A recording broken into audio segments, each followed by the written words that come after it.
I'm Tony De Freitas, a professional artist. I have been for many years, and I count myself fortunate to have been able to use my talent to earn a living. I came from a very artistic grandmother, and from a young age I was always drawing. Nothing specifically inspired me. I think it was just a very, very strong talent or gift that I had that I knew would surface later in life. My artistic style is really very much an impressionistic style. All through my life, drawn a lot, so I'm capable of doing very detailed photographic type work. Approach to art is very much like music. It's a bit like playing jazz with paint. You know, a jazz musician may bend the notes intelligently and create a sound. And so with art too, it's a case of taking what you get from nature, recording it, but then not simply recording the facts, but interpreting them. And I find Impressionism really leads to that very nicely. Well, what I do is I take an image, maybe a photograph that I've got, and I will then sketch it on the canvas with a brush using a very diluted wash of acrylic paint. And it comes from my watercolor background. I used to paint a lot of watercolors, and I enjoy using the brush.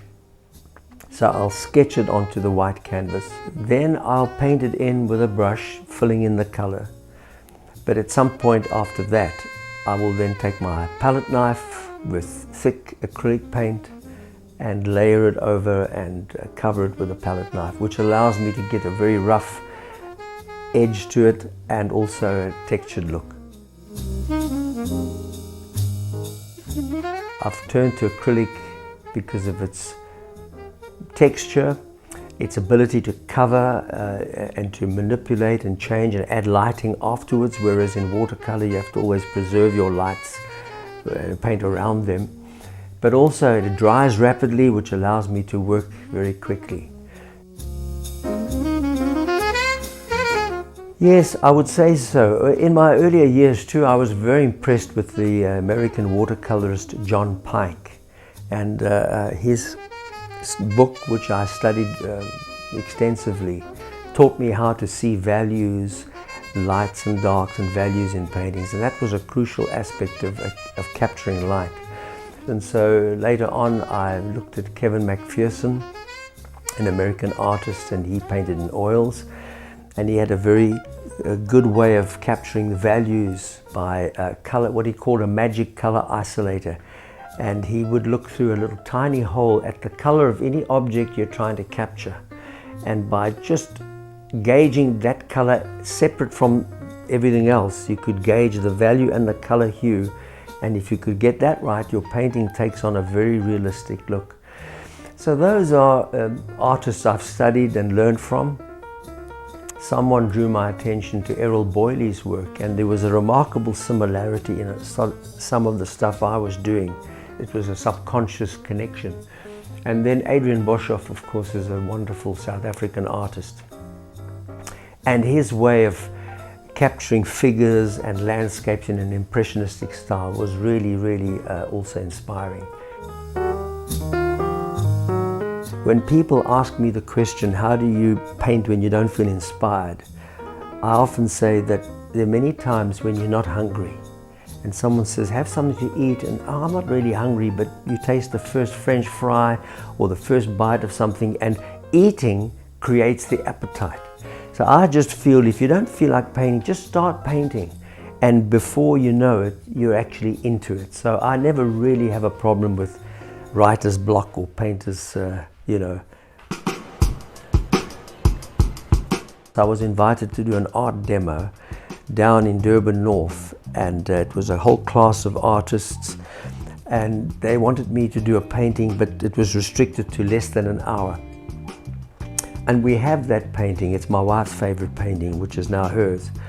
And so in 45 minutes, I talked and painted very, very rapidly and in an inspired way, and pulled it off. And I'm very proud of that little painting. And as I say, my wife owns it, and it's her favorite one. To a new artist, I would have to say, if you have the passion and a natural talent towards it, then you've just got to push yourself and work hard and persevere. Learn to draw well. That to me is a very important feature in being a good artist.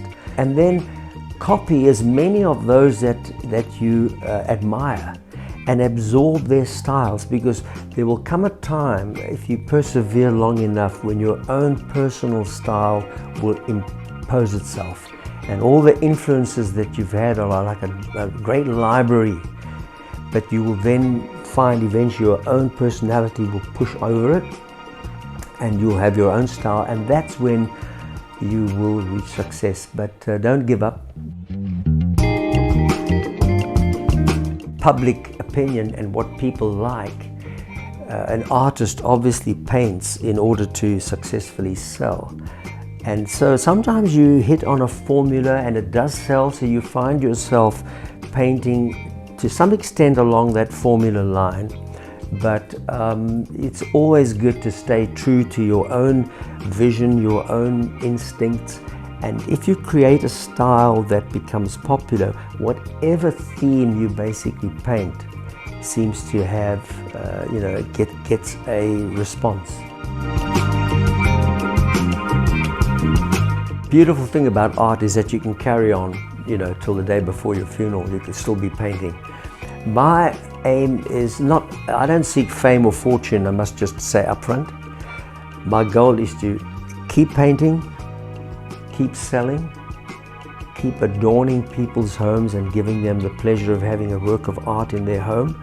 And it's very gratifying when I do sometimes get feedback from people that own a painting of mine, and to hear of their enjoyment in it long beyond the time when they first bought it is very gratifying.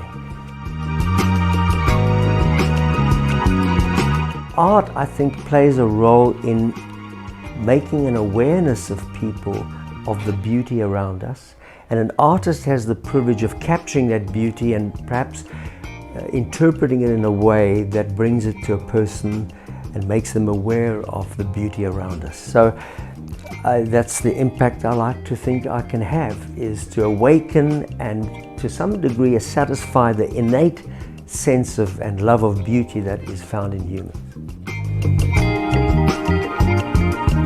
We don't always quantify or evaluate our work as being of any value, because it's just comes so easily. But to another person, a piece of artwork is almost like a miracle.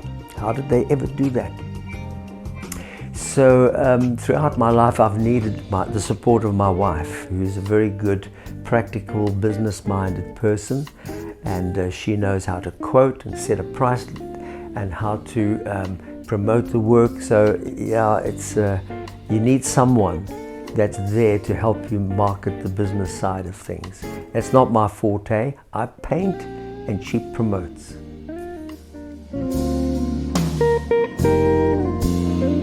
It always came easily. I've never had self-doubt. There have been obviously obstacles. Sometimes it hasn't been always easy, but generally I can't complain. I've been surprised at how the paintings keep selling. But if one did, I think it's important to not let that hinder you if you've got a strong desire to achieve what you want to achieve. I think the impressionistic style of painting, we think of the famous artists like Monet and Manet and all those that painted impressionistically. As I mentioned, some South African artists already, Errol Boyle and Adrian Boshoff, in later years consolidated my interest in Impressionism. One that I did once for the Goldilocks Fund, it's a charity fund for children, and every year they have an auction. And the first or second year I did a large painting for them, and that's a painting I was very proud of, and it sold at a very high price, which I'm gratified for, and that benefited the foundation, and of course we got a cut as well.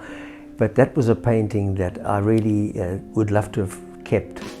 And as I said, the one that my wife has kept up on our wall here, is a painting that I'm pretty proud of. It was done very rapidly as well.